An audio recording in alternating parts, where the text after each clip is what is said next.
Hello बच्चों, हम लोगों ने नेक्स्ट चैप्टर शुरू किया था kinds of bill of exchange. उसमें हमने पहला कर लिया था, पहला जो टाइप था प्रोमिसरी नोट। आज हम पढ़ेंगे bills of exchange. So bills of exchange क्या है बच्चों, इसकी डेफिनेशन दे रखी है as per negotiable instrument act 1881। क्या डेफिनेशन दी हुई है कि एक बिल ऑफ एक्सचेंज एक इंस्ट्रूमेंट है। ठीक है, हमें पता ही है ये इंस्ट्रूमेंट इन राइटिंग होता है that contains an unconditional order signed by the maker. ध्यान से समझना, ये राइटिंग में होता है। It is the contract is written in nature. पहली बात, एक अनकंडीशनल ऑर्डर होता है, मींस इसमें कोई कंडीशंस अटैच नहीं होती। सेम प्रोमिसरी नोट में भी मैंने आपको बताया था, साइंड बाय द मेकर। जो भी इसको ड्रॉ करता है वो इसको साइन करता है। ड्रॉर बोलो मेकर बोलो एक ही बात है। Directing a certain person to pay a certain sum of money. तो इसमें डायरेक्शन दी होती है, यानी कि ऑर्डर होता है जहां पर किसी एक व्यक्ति ऑर्डर दिया जाता है किसी एक व्यक्ति को कि हाँ भाई ये दूसरे व्यक्ति को इतना पैसा देगा ओनली टू। और वो कब देगा, ऑर्डर पे भी दे सकता है और एक स्पेसिफिक टाइम पे उस जिसके पास भी वो बिल होगा उसको भी दे सकता है। ठीक है, so that's a basic definition of bills of exchange. Now we'll go through the characteristics of bills of exchange. Now characteristics में क्या है, देखो the first characteristic, सारे के सारे characteristics definition से निकल कर आ रहे हैं जो मैंने अभी आपको बताए थे। पहला characteristics है रिटर्न। रिटर्न का मतलब क्या है, फिर से वही बात कि जो बिल ऑफ एक्सचेंज है ये लिखित रूप में होगा हमेशा ही। दूसरा अनकंडीशनल। अनकंडीशनल मतलब इसके ऊपर ही कोई भी शर्त रहित। ठीक है ना, तो बिल ऑफ एक्सचेंज के ऊपर कोई भी शर्त नहीं होती है, ये अनकंडीशनल होता है। There is no condition attach to it. इसके ऊपर कोई भी शर्त इसके साथ लागू नहीं होती है। ऑर्डर लेटर, ये रिक्वेस्ट लेटर नहीं है, ये ऑर्डर लेटर है। यानी कि एक बिल ऑफ एक्सचेंज एक ऑर्डर लेटर होता है। It is drawn by the creditor on the debtor. कौन ड्रॉ करता है इसको, कौन लिखता है बच्चों, लेनदार लिखता है। क्रेडिटर लिखता है, किसके लिए लिखता है, देनदार के लिए लिखता है। और जिसमें वो एक ऑर्डर करता है, आदेश देता है, ना कि प्रार्थना करता है। यानी कि एक बहुत सिंपल सी बात है कि लेनदार लिख करके देता है कि हाँ भाई इस देनदार ने मेरे इतने पैसे इस डेट को इस तरह से देने हैं, तुम मेरे इतने पैसे दोगे। इस फॉर्म में होता है, आदेश की फॉर्म में होता है, प्रार्थना की रूप में ये नहीं होता है। Signature of the drawer. Signature of the drawer का मतलब क्या है बच्चों, अगेन जो ड्रॉर होगा मेकर होगा। देखो अब ड्रॉर की बात के, कौन ड्रॉ कर रहा है इसको, क्रेडिटर कर रहा है, लेनदार कर रहा है।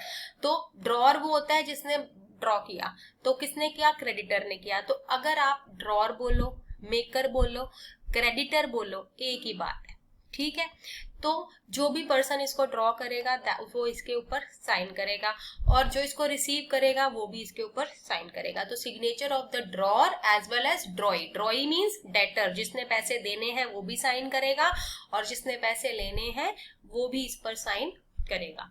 फिक्स्ड अमाउंट, अब जो भी बिल ऑफ एक्सचेंज होगा ये एक ऑर्डर है और उस ऑर्डर में एक अमाउंट भी लिखा होगा फिक्स, कि इतने पैसे इस व्यक्ति ने देने हैं।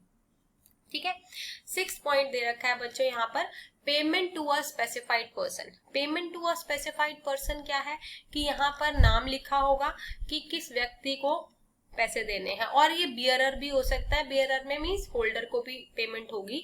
ये बिल्कुल जब नेगोशिएबल इंस्ट्रूमेंट्स के मैंने आपको बियरर और ये ऑर्डर वाले बताए थे तब ये फर्स्ट लेक्चर में सारा कुछ दे रखा है। अगर आपको ये टर्म्स क्लियर नहीं है तो listen to that video. The next is fix date of payment.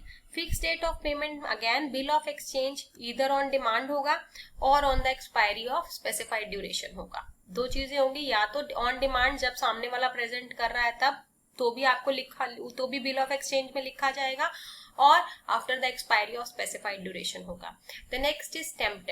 A bill of exchange should be properly stamped. इसके ऊपर प्रॉपर स्टैम्प लगी होनी जरूरी है। Value received, it is preferable to write the value in the bill of exchange has been received on the face of the bill of exchange even though it is not required by law. Legally ऐसा कुछ भी नहीं लिखा हुआ कि आपको bill of exchange के ऊपर वैल्यू रिसीव्ड लिखनी है। ठीक है, कितने का है ये, लेकिन इट इज ऑलवेज प्रेफरेबल। ये हमेशा कहा जाता है कि ये अच्छा है कि यदि उसकी वैल्यू कितने अमाउंट अगर लिख दी जाए। ठीक है, parties to bill of exchange. तो बिल ऑफ एक्सचेंज में बच्चों 3 पार्टीज होती हैं। पहली होती है ड्रॉर, दूसरी होती है ड्रॉई और तीसरा होती है पेई। ड्रॉर में आपको पहले भी बता चुकी हूँ।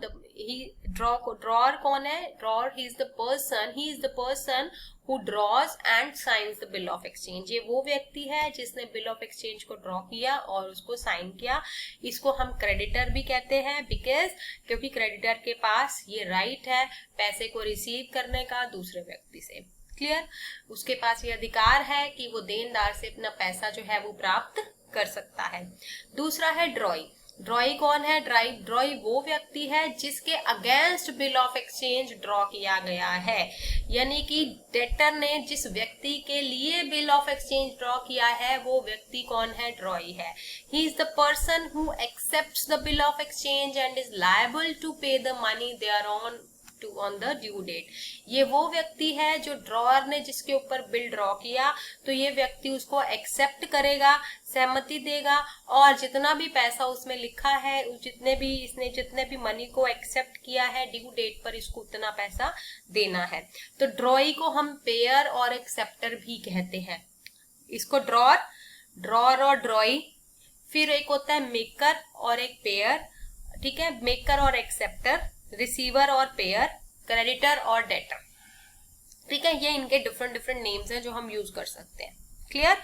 सो पेई फिर से वही बात आ गई। पेई कौन व्यक्ति है? He is the person who has the right to receive the payment of bill of exchange on the due date. Payee वो व्यक्ति है जिसको ड्यू डेट पे पैसे मिलने का अधिकार प्राप्त है उस बिल ऑफ एक्सचेंज के अगेंस्ट। अब बात यह है कि जो ड्रॉर, यहाँ पे मैं आपको बता रही हूँ कि ड्रॉर है, उसने पैसे लेने हैं, right to receive the money from the other person. तो ड्रॉर और पेई एक ही बात है? हाँ जी बच्चों, एक ही बात है भी और नहीं भी हो सकती, डिपेंडिंग अपॉन द केसेस, कि अगर वो बिल ऑफ एक्सचेंज एंडोर्स कर दिया जाता है तो बिल को ड्रॉ करने वाला व्यक्ति कोई और होगा और पैसे लेने वाला व्यक्ति कोई और होगा। ठीक है ना? अदरवाइज दोनों सेम भी हो सकते हैं। एंडोर्समेंट वाले केसेस आपने 11th में किए भी हुए हैं, बाकी अभी हम आगे पढ़ेंगे भी सही, जैसे जैसे कि हमारा चैप्टर बढ़ता जाएगा। तो the drawer and the payee may be one and the same person और they may be the different persons. अब यहाँ पर देखो बच्चों, स्पेसिमन दे रखा है बिल ऑफ एक्सचेंज का। मैंने आपको बताया था यहाँ पर इसके ऊपर स्टैम्प लगी होनी जरूरी है, एक फिक्स्ड वैल्यू होनी जरूरी है। ठीक है, डेट होगी, प्लेस होगा और टाइम, स्पेसिफाइड टाइम पीरियड लिखा होता है 2 months आफ्टर डेट, यानी कि 18 months के 2 months आफ्टर। ठीक है, पे टू मी और my order the sum of 5000 for the value received. Clear? कि इस डेट पे आप 5000 रुपीज देने हैं। निखिल जैन, मदन लाल, 280 कमला नगर, गाजियाबाद, उत्तर प्रदेश। तो यहाँ पर दोनों पार्टीज के नाम भी दे रखे हैं, ड्रॉर के भी और ड्रॉई के भी। नाउ द पॉइंट कम्स कि क्या प्रिकॉशंस जो है ध्यान में रखनी चाहिए बिल ऑफ एक्सचेंज राइट करते वक्त। तो सबसे पहली बात प्लेस। तो प्लेस ऑफ ड्रॉइंग जरूर लिखा जाना चाहिए, जैसे उस केस में न्यू दिल्ली था, अभी मैंने आपको एग्जांपल दिखाया, is written at the top of the right hand corner of the bill, वहीं लिखा हुआ था ना, दिखाया था ना बच्चों। ये एक मिनट, ये देखो टॉप राइट हैंड कॉर्नर पे प्लेस का लिखना जरूरी है और उसके नीचे डेट आएगी। अगला देखो, मैं डेट बता रही हूँ आपको। The date is written right below the place of the drawing in the right hand corner of the bill. The date of drawing the bill of exchange should be written very carefully. इसको बहुत ध्यान से लिखना है। क्यों? क्योंकि इसी date के हिसाब से मैच्योरिटी डेट जो है डिसाइड होगी, इसी डेट के हिसाब से पता चलेगा कि दूसरे व्यक्ति ने किस तारीख को पैसे देने हैं, किस दिन पैसे ड्यू हैं, किस दिन पेमेंट ड्यू बनती है। ठीक है, तो जो भी आप स्पेसिफाइड ड्यूरेशन फाइंड आउट करोगे कि due date of the bill of exchange क्या है, वो ड्यू डेट कहाँ से काउंट होगी, जो ऊपर बिल पे डेट लिखी होगी उस हिसाब से। तो इसीलिए जब बिल ऑफ एक्सचेंज ड्रॉ किया जाता है तो उसकी डेट को बहुत ध्यान से लिखा जाना चाहिए। अमाउंट को आप दोनों तरह से लिखना जरूरी होता है, फिगर्स में भी और वर्ड्स में भी। इफ यू रिमेम्बर, सबसे पहले टॉप कॉर्नर पे, यहाँ टॉप लेफ्ट कॉर्नर पे आप यहाँ पर फिगर्स में लिखते हो और यहाँ पर इसको वर्ड्स में लिखते हो। बॉडी में जो उसकी है। तो यहीं पर देखो लिखा है कि the amount of bill of exchange is mentioned both in figures as well as in words. It is written in the figures in the left hand corner of the bill, left hand corner पे लिखा है, बता चुकी हूं मैं, and in the words in the order of the bill placed in the centre. Clear? Stamp, stamp भी बिल्कुल figure के नीचे जो 5000 रुपीज इन फिगर लिखे थे उसके नीचे स्टैम्प लगती है लेफ्ट हैंड कॉर्नर पे। तो देखो the stamp is affixed in the left hand corner of the bill right below the place where the amount is mentioned in figures. जहां पर amount is mentioned in figures दे रखा है बिल्कुल उसके नीचे लेफ्ट हैंड कॉर्नर पे आपको स्टैम्प लगानी है। If the bill is payable on demand तो स्टैम्प की जरूरत नहीं है, लेकिन if the bill is payable after a specific duration तो इसके ऊपर स्टैम्प लगनी जरूरी है। जो स्टैम्प है वो कैसे लगेगी ये डिपेंड करता है कि उस बिल का कितना अमाउंट है, उसके बेसिस पर ही जो स्टैम्प है वो डिसाइड की जाती है। पीरियड, पीरियड में बच्चों की कितने टाइम के बाद वो पेमेंट जो है वो ड्यू है। ठीक है, it means the duration after the expiry of which the bill becomes payable by the drawer, कि क्या ड्यूरेशन रहेगी जिस डेट के एक्सपायरी के बाद, उस ड्यूरेशन की एक्सपायरी के बाद जो ड्रॉर है उसको बिल की पेमेंट करनी है। लिखा हुआ था ना 2 months आफ्टर, बिल्कुल स्टार्टिंग में main part of the body में पहली लाइन।